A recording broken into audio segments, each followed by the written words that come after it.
How to mention someone in WhatsApp status. Hey there, welcome back to the channel, and let's get right into this quick and easy tutorial. To mention someone in the WhatsApp status, open up your WhatsApp application in your device. From here, you need to click on the updates icon.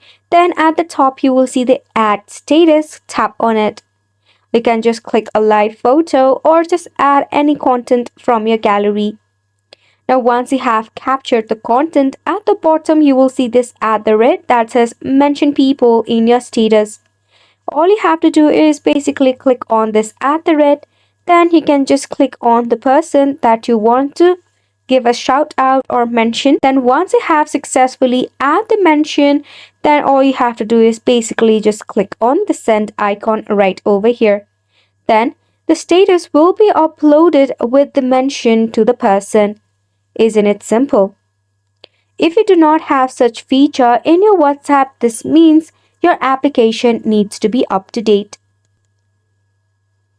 To update your app, you can open up your Play Store or App Store. Tap on the search icon to search for the WhatsApp application.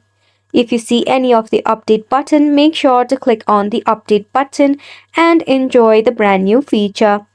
This sums up the tutorial as well. Thank you so much for tuning in.